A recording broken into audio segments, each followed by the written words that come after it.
الحمد لله.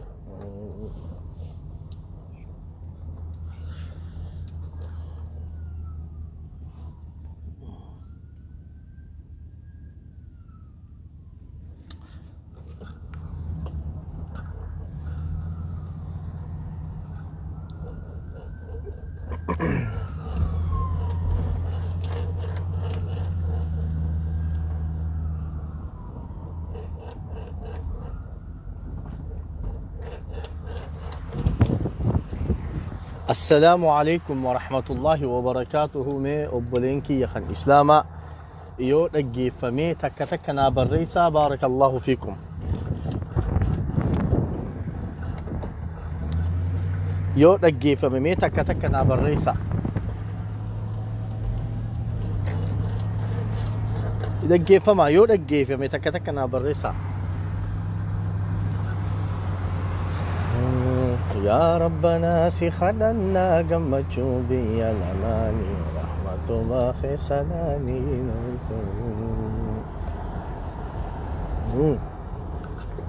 يدقيكم.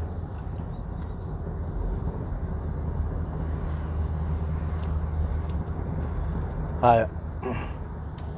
السلام عليكم ورحمة الله وبركاته. خبجمتوتا هردفتوتا أمنتا إسلاما. إيه أدرا خيسن السلام عليكم ورحمة الله وبركاته. أما اللي إيران ديبيا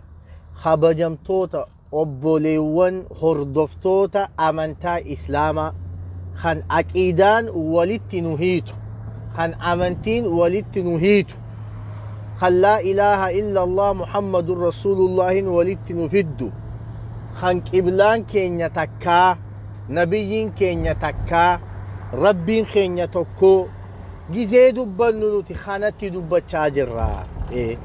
عتي خمكا خنا بعدتي مكا أمنتي إسلاما بعدتي جيزي نوتي وانتي خن حراما وانتي خن حلالا جنوسي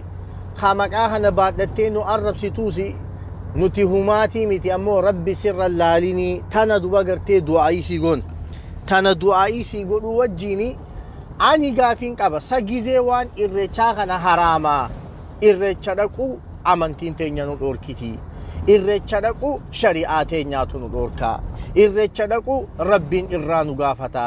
haraama jannee waytaanii fi dubbannu hay maaliif akkana balbaltan qoy hay maaliif akkanatti gubattan. Okay irreecha xiqiitii malee amantii miti bareeda irreechi kuni irreecha xiqiitii malee amantii miti. Gaariidha obboleessa kiyya akka yaada keetitti gaariidha. Irreecha xiqiitii malee amantii miti gaarii garuu ammoo amantii bira nuti islaamummaa keessatti bakka rabbiin haraama hin dhaqinaa nuun je'e xiqii fi jinni hin beeknu nuti. Rabbiin wanta nan dhaqinaa hin godhinaa haraamaa akkasii je'e irraa nu dhorkee miti hin goonu nuti. yoo xiqqii taate guyyaa tokko guyyaa Oromoon hundi walitti itti qabamtu nu godhaati walib baana san xiqqii namuutu dhimma Oromootirratti namuu gubate yoo kan Oromummaadhaaf yaaddu taate dhimma Oromootirratti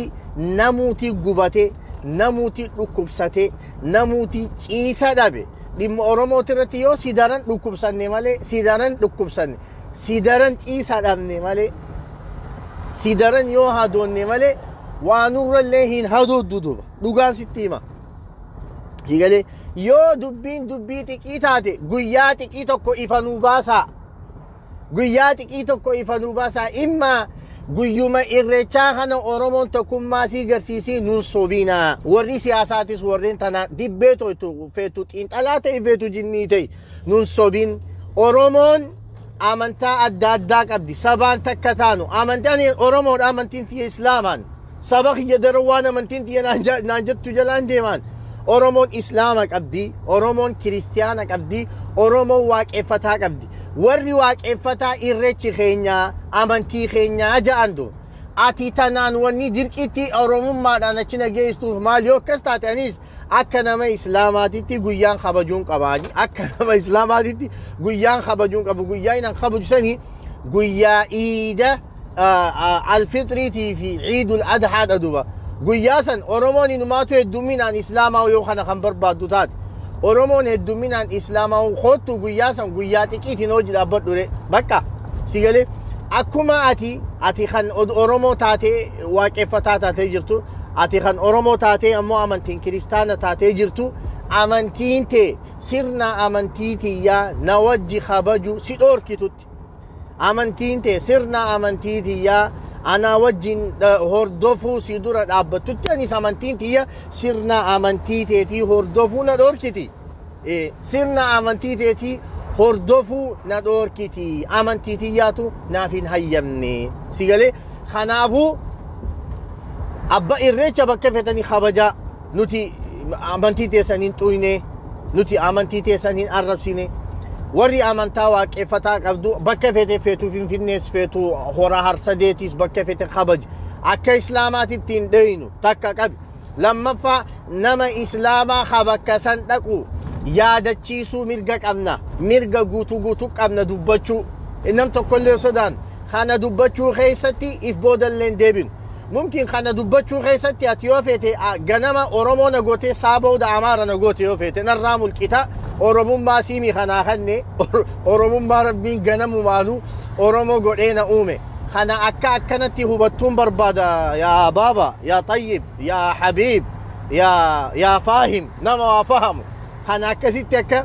naa hubattuun barbaad si galee aslanumaa waan Oromummaa ati gizeena waan Oromoo dubbadhu sabboona itti na gootee gizeena wanni akkanaatuni haraama je'ee itti dubbadhu narraa fuutuun fedhu narraa fudhadhu Oromummaa tarabbinaa kanneen turre naa wayyaadhaani Oromummaa tarabbiin kiyya ganamaan naa kanneetiitu irra naa wayyaadha si galee mee obboleesso kanaafuu duba gartee yaa obboleeyyan kiyya waliin soobnu duba waliin soobnu abbaan fedhe hajji godhee irreecha dhaabbachuu mirga isaatii nu naqu nuti abbaan fedhe hajji godhee yoo fedhe irreechaa dhaqu mirga isaati nuti amantiin teenya nu dhorkiti amantiin teenya namarratti hin rarraatu kun likkittis ni agalu yaa jamaa'at alkhayr yaa jamaa'at alkhayr amantiin teenya namarratti hin rarraatu silaa amantiin namarratti kan rarraatu taate gaafa nabi Muhammad du'e alayhi salaatu wasalaam isaa wajjin deemti jechuudha duba garuu rabbiin kiyya subhaanahu wa ta'aalaa akkasilleen goone amantii fuudheeti hadiisaa fi qur'aana gubbaarra nu kaaye nuti amantii hadiisaa fi qur'aana irraa fudhanna malee abaluunu hajji godhee irreecha dhaqee yoo fedhe dantaasaa isa jala deemnu nuti si galee hadiisaa qur'aana jala deemna rabbiin akkana je'e nabi Muhammad akkana je'e alayhi salaatu wasalaam sanuma fudhanna duba garte silaa amantiin tun nama wajji kan deemtu taate gaafa nabi Muhammad du'e alayhi salaatu wasalaam isuma wajji hutti gizee inni du'e dhaalchisee kute amantiin teenya akkasi deemti duba garte kanaafuu duba garte obboleen irreecha xiqiitii guyyaa xiqii ifa baasaa guyyaa tokko nu godha Oromoon bilisoomtee hojjechaa jirraami maal isa Oromoon bilisoomtee jechaa jirra eega Oromoon bilisoomtee kan jechaa jirru taate ifa nuu baasaati guyyaa duba gartee biittii Oromoo akka taates walumaan baanee falmannaa walumaan baanee falmannaati duba gartee ifa nuu baasaa yaa jamaa'at alkhayr ifa nuu baasaa walumaan baanee falmannaa taniin jechaa jiru duba gartee tan guyyaa kana ammoo lakkii guyyaa irreechaatii guyyaa xiqii maarree baanuu maarree akkasii miti amantiin tiyya na dhorkiti xiqiimi waan feete haa taatuun islaamummaan na dhorka bakka katti dubbachaa jirrus ummata islaamaati kagorsaa jirrus ummata islaamaati gizee ummata islaamaati dubbannu ummanni islaamaa keessa ummanni islaamaa hundi aalima jechuu hin dandeenyu beekaan akka beekaatee jiraata duba aalimni beekaan akka beekaatee jiraata garuu wallaalaa kiyya gorsuun dirqama kiyyaan kan beeyne barsiisuun kan duba gartee dubbiin duraa wal dhoyte ifa isaa baasuuni waajiba kiyyaa gizee dubbannuti isarraa dubbachaa jirra malee nuti amantaa teessan hin xuyne ammaas jaalattaniis jibbitaniis irreechi amantiidha ifa baasaa saboo ummanni amantaa waaqeffataatu irreechi amantii teenyaa jechaa jira ati maqaa Muhammadii fi maarree baadhattoonni amantii miti jettee na sobduuf maaliyan si galee mokkam hay o gizuma dubbina amantii dhuftee isa malaan deemaa dubbii laaffisaa laalaa dhimma maarreeti o gizee wanti islaamummaa tokko dhufe malaan deemna gizee achi gaafa kaan dhufanii warri irreechaa kuni nabi muhammadii fi maarree arrabsan tokko ka dubbatu hin jiru ka rabbii laaffiseef malee si galee kanaafuu waliin sobnu obboleessoo waliin sobnu sobaas dhiisaa amantii teessa warreen amantii gaggeeffachuu barbaadan achi deemaa gaggeessaa duuba gartee yoo dhimma oromummaa walumaan qabna nuundi walumaan miidhamne guyyaa xiqqii tokko ifa nu baasa waliin falmannaa rabbii haqa nu haa dubbisu assalaamu alaikum warahmatullahi wabarakaatuh